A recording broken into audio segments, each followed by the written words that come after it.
Hello everyone and welcome to our talk about Wear OS.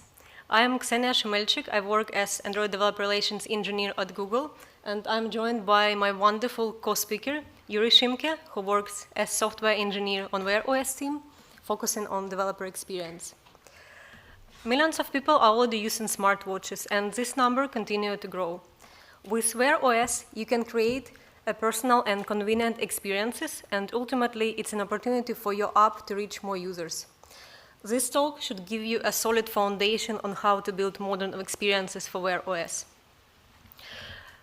Today we will talk first why to develop for Wear OS and how you can add value to your existing Android app, starting with very little effort.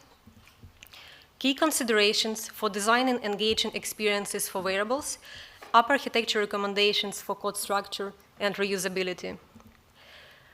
We'll talk about development best practices with Jetpack Compose and using AI-powered tools to accelerate development. And finally, we'll cover latest platform capabilities to help you build fully optimized apps. But before that, we'll do a demo where we'll build a beautiful French-styled watch face. This image is generated obviously with Gemini. So we will do something similar. As a base, I would use one of our public samples called Simple Analog Clock. All right, so we already have it imported in my studio. I use the latest canary. The project and watch face is relatively simple. We use the watch face format, which is declarative way for building watch faces.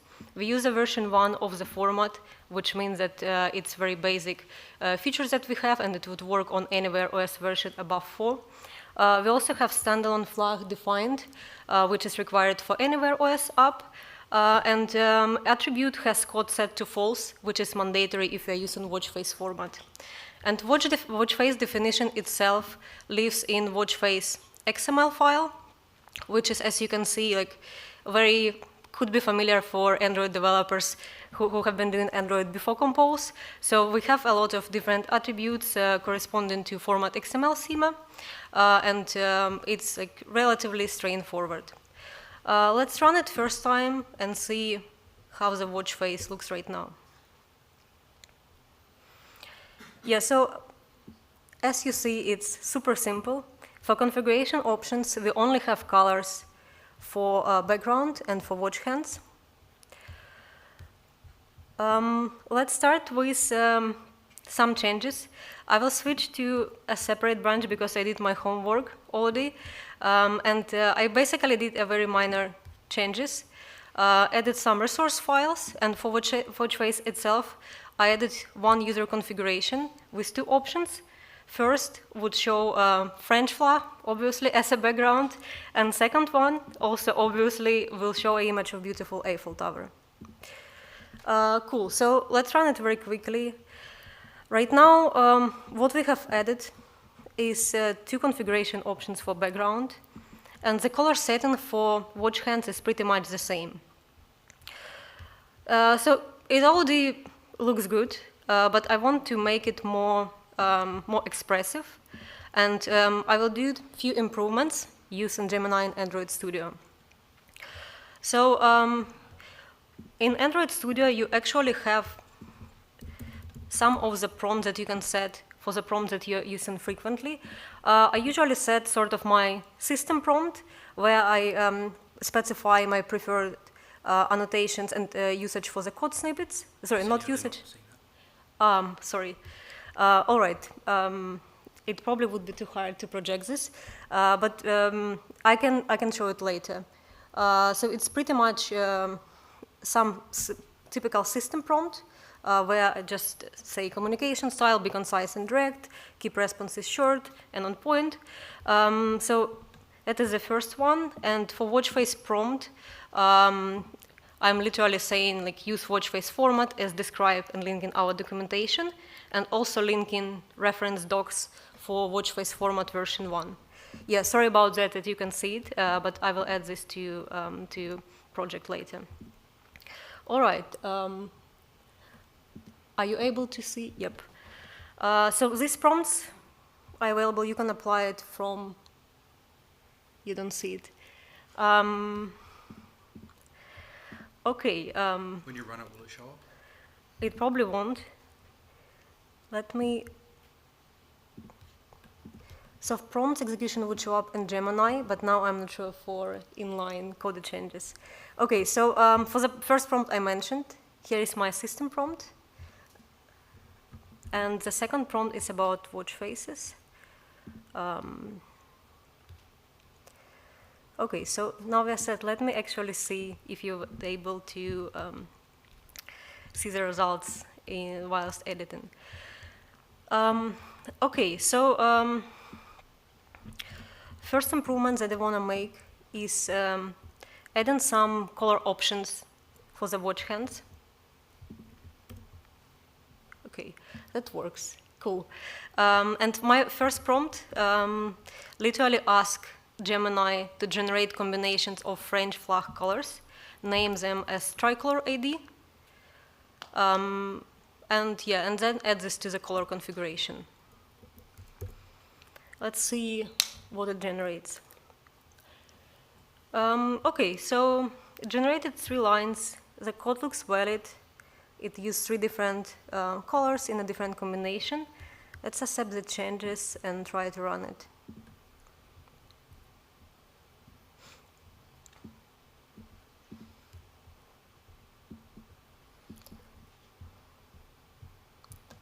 So now we have these new three color options at the bottom using French flag colors. But what we are missing is actually having a label.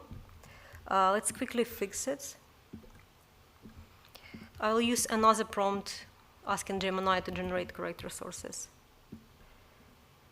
I can also provide selected lines as a context.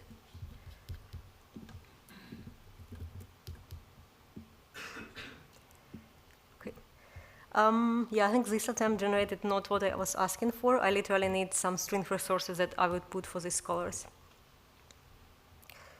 Not there yet. Let me just try to select it one more time and regenerate the prompt. Yeah, I can do it by hand. It's not that hard. All right, so I think we generated the full resource file. I actually need only last 3 lines. Let's just do some edits manually.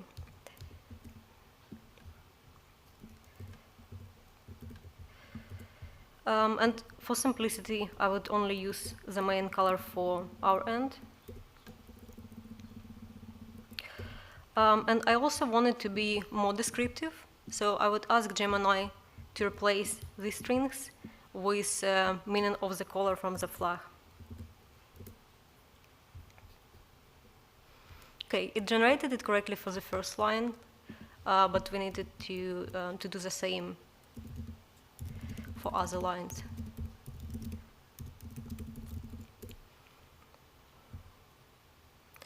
Okay, perfect, it works. Yeah, let's run this version of the watch face.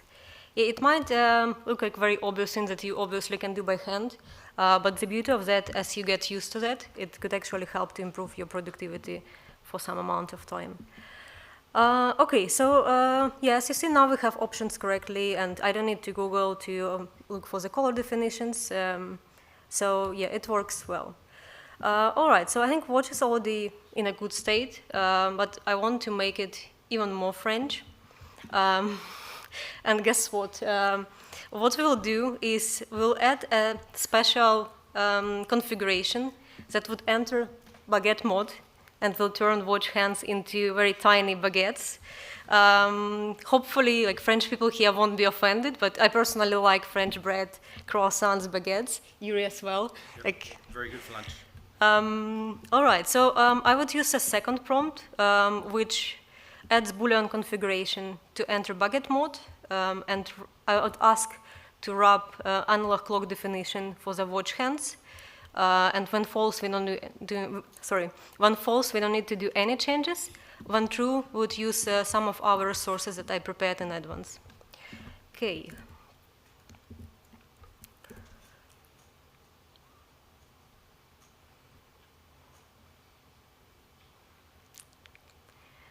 intimidating and tempting what Gemini would generate. Okay, so Boolean configuration, this looks correct. Let's see what changes it did for analog clock. Okay, it wrapped with Boolean configuration. Yeah, first option is for Baguette mode, second option looks intact.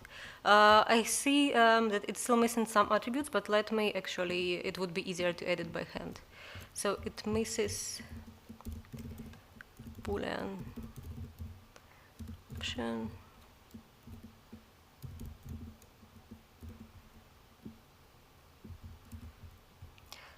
So we need this Boolean configuration, Boolean option nested for the format, and we'll do the same for the second block. Okay.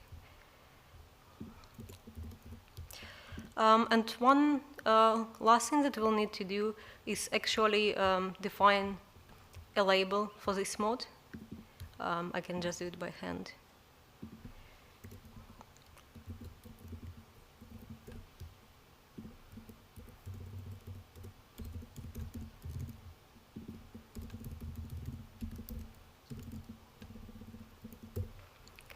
All right, so I think we now can see if it works.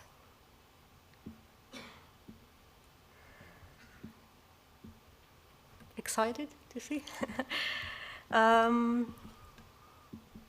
Okay, Baguette mode is here. Hey! One last thing, the yellow is not like the fresh bread, right? Let's try to fix it. Make tint color light yellow, like fresh red. I can guess the color, but I would just accept the changes and see if it changed. Okay, that looks much better on preview. And I will also replace second hand with the same tint color.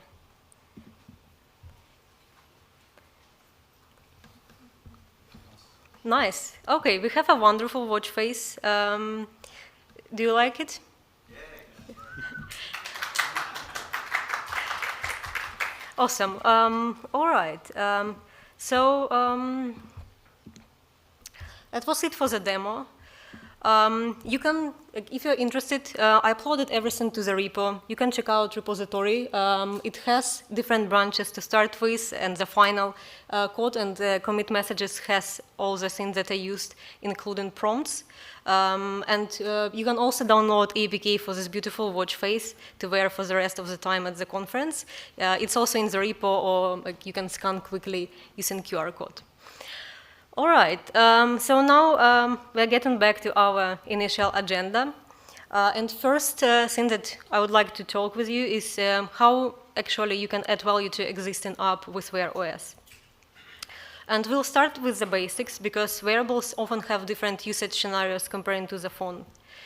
And creating experience for Wear OS usually means not just app itself, but also multiple surfaces which are available for developers to build, each designed with its own purpose in mind. These surfaces are really great opportunity to reach users in a different context and take advantage of quick actions and glanceability. And all these surfaces are usually very crucial for user engagement. Let's quickly look one by one. So first are apps, traditional app experience with multiple screens and interactivity. Although development on Wear is very similar with Jetpack Compose, it's still not a full app as on mobile, but rather a task-based design. Next one, notifications, also similar to mobile, used to deliver time-sensitive, high-value notifications and information high-value information and actions to the users. Watch faces, arguably like one of the most important surfaces on Wear, as it's where users spend 95% of the time probably. Watch faces are usually a great way to express your own brand, but it doesn't make sense for every own app because it's mostly designed with like one single purpose to show time. Complications, highly glanceable unit of information that you have on watch face. as a user, would probably glance on your complications multiple times per day. For instance, step count or heart rate or current weather, it's something that you would put into complications. And as a developer, you only need to provide data source for complications, and watch face would render that for you. Tiles is another glanceable surfaces. It's a full screen UI that you can see if you swipe left or right from the watch face. Tiles are very similar to traditional app widgets, where you as a developer need to provide both layout and data.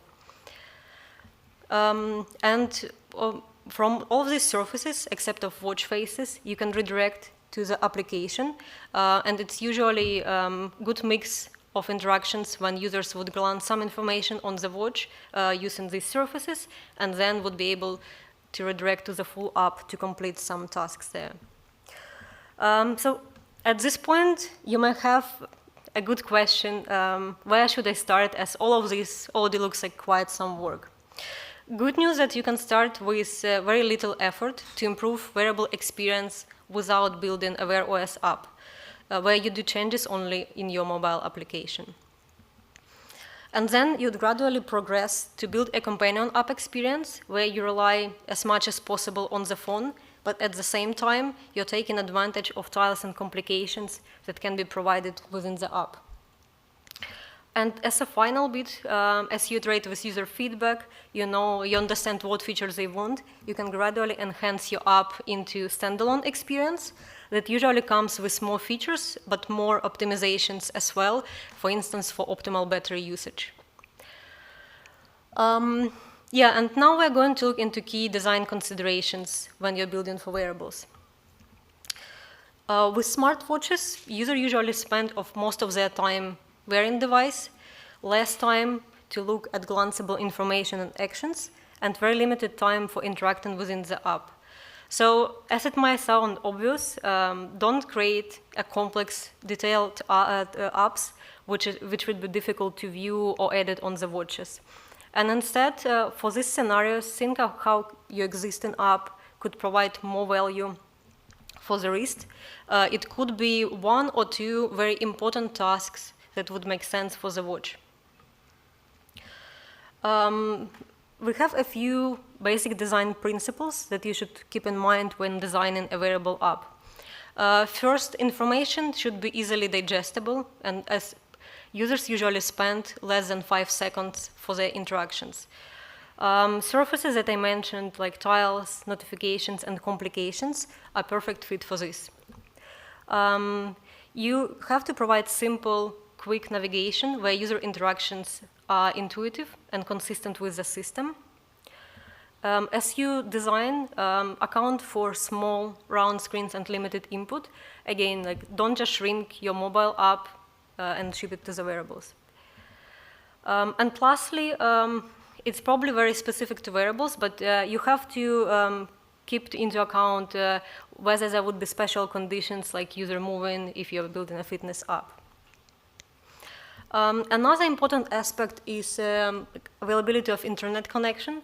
Many of Wear OS watches already come with LTE capabilities, so you have permanent connection and apps can work well without access to the phone. However, when choosing between standalone versus companion experience, it's important to know that network consumption and network use is more expensive for the battery. So we recommend to rely as much as possible on the phone app, and you can do this using Data Layer API for transferring chunks of data. And also support for offline use cases and slow connection, as it's what usually happens with Wear OS apps. That being said, you can have a mix of both standalone and companion. Standalone for one user journeys and companion experience when you want to have a seamless handover between devices to accomplish different parts of the same task. Now we'll quickly look into a few cases how you can extend your mobile application and provide improved experience on wearables for your users. Notifications is probably one of the most common use cases for smartwatches, as users really rely on quick notifications and where you don't need to have your phone out of the pocket. So Wear OS already have a concept of bridge notifications. So your mobile notifications would be automatically bridged to the watch. We also recommend using notification templates, so your notifications are rendered in the best way on wearables, and also you can enable some quick actions almost with no effort. You can also use wearable extender class and specify wearable-only actions that would be added to your notification once it's bridged to the watch. So in this example, we added Add to Favorites button for our email app, and as a result, when you click on that, it would execute pending intent on the phone. And here how it looks on the watch, you now see Add to Favorites button, and this action would be passed off to mobile, as I just mentioned. Using wearable extender, you can also provide some configuration options for bridge tags, for dismissal IDs, so you can avoid duplicate notifications between devices as needed. Another common use case is media playback controls. For media apps, Wear OS provides system media controls for remote playback happening on the phone, as long as your app properly implements media session. So as a developer, you can add custom playback actions, such as playback speed, sync, podcast speed, and all of this would be rendered on your Wear OS, depending on the content type being played, either it's music, podcast, or audiobook. Just to summarize, like all of this, if you use media session, and it probably would be the same implementation that you would do for any other Android device, you would only need to do this one time and reuse across devices. All right, so these were super small actions that you can already take in your mobile app that probably would require very little effort. And now let's look into how you expand to wearables with a separate Wear OS app. And now we'll look into the second slice in our pyramid for companion experience. If your app already follows modularization best practices with core and feature and mobile modules, adding Wear OS would be easy in this setup. So you can follow the same patterns for Wear app modules and consider what is shared between mobile and wearables to put into the core module. Nowadays, Wear OS apps are usually, regardless if it's standalone or companion, are usually packaged as a separate APK and uploaded to the Play Store on the dedicated Wear OS track. So to reiterate, you basically create Wear application module, and you can use dependencies to rely on your core library modules for the shared implementation between devices. How much code you could actually reuse between Wear and mobile? For classic Android app architecture, where you have UI, domain, and data layer, you pretty much should be able to reuse domain and data layers. There is no need to make it device-specific. Later, you may invest in more optimizations for wearables to optimize it for power. But from the first start, you don't need to really do this, and you can shorten your development cycle just reusing domain and data layers. Cool. So it sounds good in theory, but now we'll actually look into practical app example into the real app, and I will hand over to Yuri, who will walk us through practical example. Over to you. Thanks, Ksenia. This architecture sounds easy in theory, but in practice, you'll have more Wear-specific UI surfaces and additional options for data sources like the data layer API. You now have synchronization and data consistency to consider.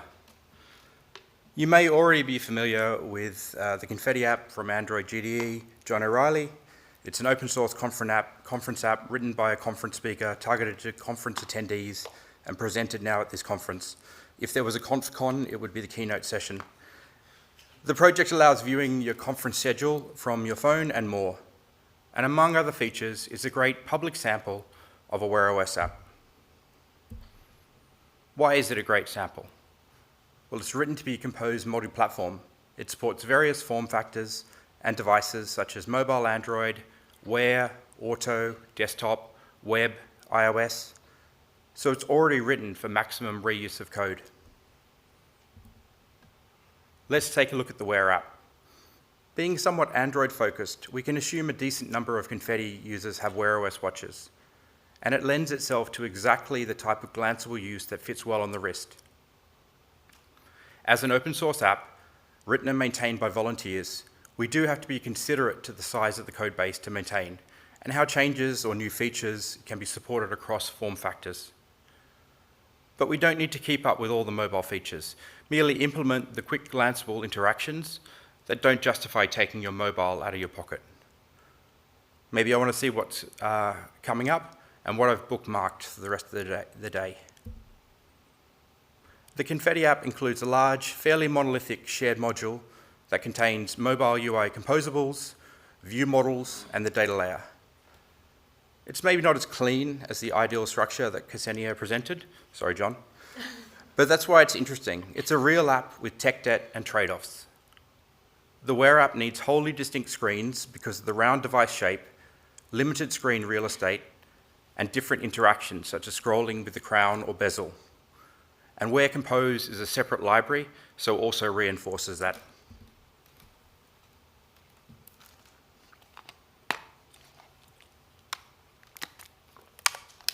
This approach has made it as simple as implementing routing and a screen-level composable to add a new screen on Wear.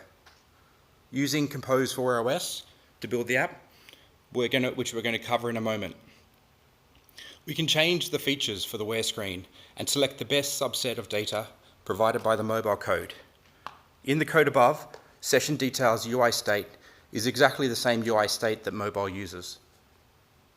This is not going to be the best approach for all projects. You might care about every byte on the network and every millisecond in loading time.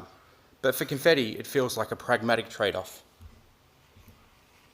And we'll use screenshot testing, such as Compose preview screenshots or RoboRazzi, to ensure that changes made for mobile haven't broken the Wear functionality. We don't really have the time to test on all the multiple devices out there, so we'll outsource that to screenshot testing too. These investments are going to pay off any time you have a large code base with different developers working on a different focus. Now, the Confetti mobile app uses GraphQL and talks directly to the Confetti servers. These GraphQL performs perfectly fine on any Android device, including Wear OS, and Kotlin multi-platform, actually. And we use sign-in with Google for authentication. The app also works offline after caching the data via the normalized cache. And generally on mobile, it can assume that it's always got a Wi-Fi or cell connection. But when we go to implement data fetching for Wear, we have a choice to make. Should we fetch data directly from the Confetti servers, or should we assume the mobile has fetched the data already and retrieve it over the wearable data layer? This could have a big impact on when and how well the Wear app will function.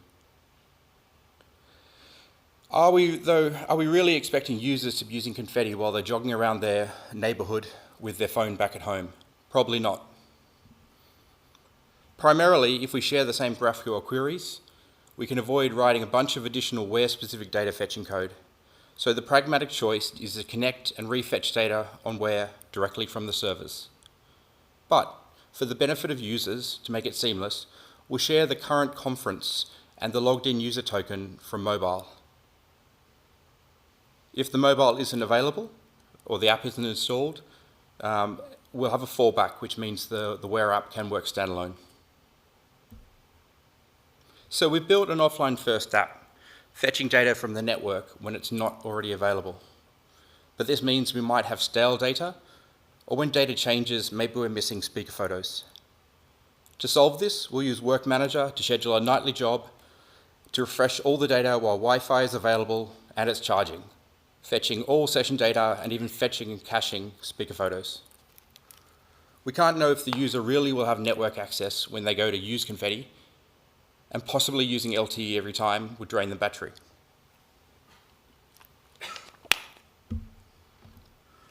And we'll reuse the same data path for tiles and complications, requesting updates when the user's bookmarks have changed. This generally ensures that the user is seeing the correct data without seeing a loading screen. But what if the user hasn't installed the Wear app or is unaware of it? Well, we want to extend the mobile experience to Wear, so we'll ensure that notifications are bridged and show up on the wrist automatically. This is the effect we're going for, the session details and an open on watch button. We'll also, we do that via a Wear specific action, and I'm going to walk you through the implementation. The Wear action links to a broadcast pending intent and includes the information required to link directly to a particular session. Even though it shows up on the watch, the action will execute on the mobile when it's clicked. Things are ping-ponging back and forth between my wrist and my hip pocket, but we can make it appear seamless for the user. So we add a broadcast receiver for notifications on mobile, and we handle the open on Wear action in addition to any others. We'll use an async broadcast receiver because a lot of the implementation will involve async network calls over the wearable data layer, and we can't be blocking the main thread. Finally, our implementation will query the wearable data layer, looking for capabilities that the Confetti Wear app has declared that indicate whether the user has the app installed. Then we'll either open the app directly via deep links or open the Play Store app on the watch, and then with 2 simple clicks, they can install the Confetti Wear app. But we're going a bit deep here. So let's switch and cover Wear development a bit more broadly. Compose is the only supported UI framework on Wear OS, so it's worth being familiar with it, even if you're stuck with a view-based mobile app for now. Wear Compose builds on top of Compose Foundation, and while it has a different set of material components, it will be familiar to anyone who's used Compose material components on mobile. And all the previews and testing tools and Android Studio work exactly the same way for Wear. Compose for Wear OS offers navigation composables, which are intentionally very similar between Wear and mobile, so you can carry over all your Compose knowledge. At the same time, we have Wear OS versions of navigation components to ensure apps feel great on the watch, such as the swipe to dismiss gesture out of the box. Using these navigation components like swipe dismissible nav host within a single activity will give the best experience for users. And there are some common UX patterns that we do require developers to follow on Wear OS, and the scaffold provides a layout structure to help you line up components. Material 3 app scaffold and screen scaffold give pre-built templates for Wear specific layouts, which include such top-level components as time, page indicator, and a position indicator or a scroll bar. But it might feel a bit daunting still. So we're going to ask Gemini to come up to make a screen for our app. Don't worry, this is not going to be another live demo. I chickened out. Let's assume we already have the data, a list of topics, and we've made a simple preview with test fixtures. Okay, Gemini, generate a Wear Compose Material 3 list screen matching this screenshot. It should be scrollable and follow the patterns for list screen in mainActivity.kt. Okay, so Material 3 is still an alpha and not documented broadly. This code doesn't quite compile, and it's using the already released material components, not Material 3. But it's getting there. Let's give it some hints. So we're going to give it 3 specific follow-up prompts. Use the Material 3 scaffolds, use transforming lazy column, and used filled tonal button. Now this is basically correct code, and it runs. I mean, there are some things I'd flag if this was a review of a new grad's code. Use the items form that takes a list. Don't sprinkle text align and padding as the ergonomic new Material 3 library does it all correctly. But it's basically generated a Wear screen for us. And this was really the main part that we had to do when we wanted to bring our app to Wear. The data already existed, thanks to our mobile features. Let's get it to generate some composed previews for our bookmark screen. Okay, Gemini, create a preview of the bookmark screen when it has no upcoming sessions. It works. I'm the best Wear developer ever. Okay, maybe that screen could be polished up a bit, but still top 25%. Okay, Gemini, create previews of the bookmark screen when it's loading and when it has an error. Damn, I forgot to implement those. My code has never failed and it completes immediately, which is why I've never noticed this. But I'll write these screens myself, and I'll get Gemini to generate the screenshot tests. Hopefully you now have some idea on where to start with development on Wear OS. And after you've implemented the features for basic and companion experience, and when you understand what the users are really looking for, listen to their feedback, it's a great time to evaluate what's next. Speaking of what's next, Wear OS as a platform has been actively developing over the last few years, and now Wear OS actually moved to the same release cadence as we have for big Android. So we're not skipping API versions that we used to have before. So you, as a developer, can take advantage of new features almost as soon as they're out. Another great update, we recently introduced standalone watches for kids. So you, as a developer, can explore and build kid-friendly apps, games, and watch faces to target entirely new audience of young kids on Wear OS devices. There are a few hardware features that might be useful to take advantage if you're building a full Wear OS app. So first, health services, which enables all integrated apps to take advantage of modern smartwatch architecture, where sensors data is being collected and processed using low-power low-power MCU. So we can offload application processor and only wake up when we need to pass the data. This can be very handy when, for instance, we'll need to record some health and fitness exercise for a long period of time. And for developers, we provide health services API to get high-fidelity sensors data, as well as some aggregated metrics like exercise stats or passive data metrics like steps count. And all of that comes with minimum battery usage. Watches usually have support of rotary input, which could be crown, physical, or touch bezel. And as a developer, you can take advantage of this as well. So for Wear OS components, support of scrolling with rotary input already comes built in with components. Although in your app, you can create custom actions. For instance, like in this example, we have a custom zoom in and out that you do using crown on your watch. And as a developer, you can use one of the compose modifiers, rotary scrollable, to just implement it in your app for the behavior you want. Another thing that Wear OS allows to extend for developers is Android input methods. As a developer, you can either create a new input method or consume available input options within your app. So for instance, with like almost minimum effort, you can get free-form speech input, emoji or count responses coming from Wear OS system and other providers.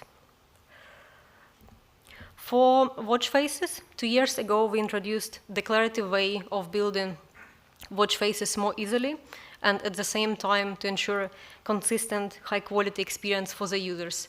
That is the format that I used earlier in the demo. It's called the watch face format. And comparing of legacy way of building watch faces, where you as a developer have to implement all the rendering and all the user configuration yourself, this format lets you just focus on creative aspect and system would render this for you for like rendering the format.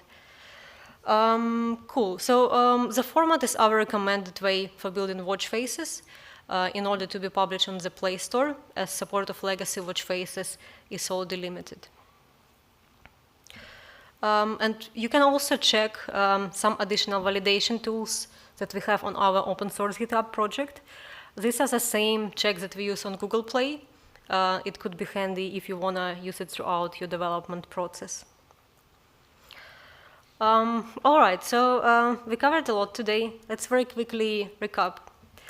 We started from understanding what modern experience on Wear OS looks like and options that you have as a developer, how to increase Android app offerings with reasonable engineering investment. We also looked into building smart watches experiences gradually, starting with very basics with very little effort, and then coming to companion mode, and then progressing to building differentiated, fully optimized apps. And lastly, we look into some development best practices with Compose for Wear OS and using Gemini and Android Studio to accelerate development. So if you are interested to get started to learn more, visit our documentation site.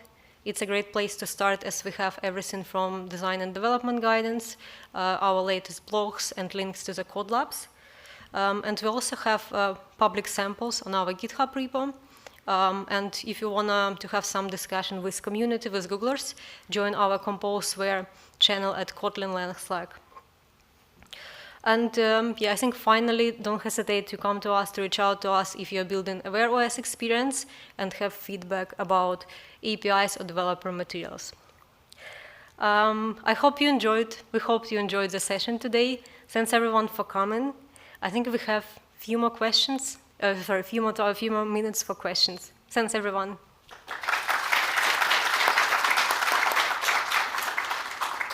A few months ago, I tried to update the Target SDK version of my Wear OS app when the 5.1 preview was available, but then it got rejected from Google Play because it was too early and it was not accepted yet. Is it accepted now to publish with the latest API level? So it's not available right now, but it would be available in the literally next weeks.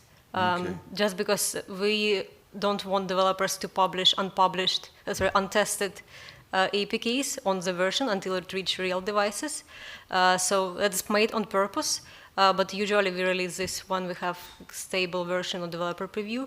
And in case of 5.1, I think it's for various reasons, it's coming slightly later. Okay, thank you. But yeah, it's coming very soon. Hi, thank you for the talk. I implemented a small timer app on my watch, and I'm using the ongoing activity thing, so basically when you start it. So I have a service that holds the state of my timer, and when I start it, I publish a notification and I attach it to the ongoing activity. And this is the first time, so when the app is launched from like a completely stopped state, the first time I launch it, the ongoing activity never shows. But if I go back into the app, I pause, I play, and then I exit the ongoing activity is shown correctly. I was wondering if this is a known bug or if this is something that you've heard of before. No, I haven't heard of that one before. I would suggest file a bug report, and you can CC me, and we can make Me as well. and Ksenia make sure we look into it. But yeah, really the best way is the bug report, which lets them investigate what happened.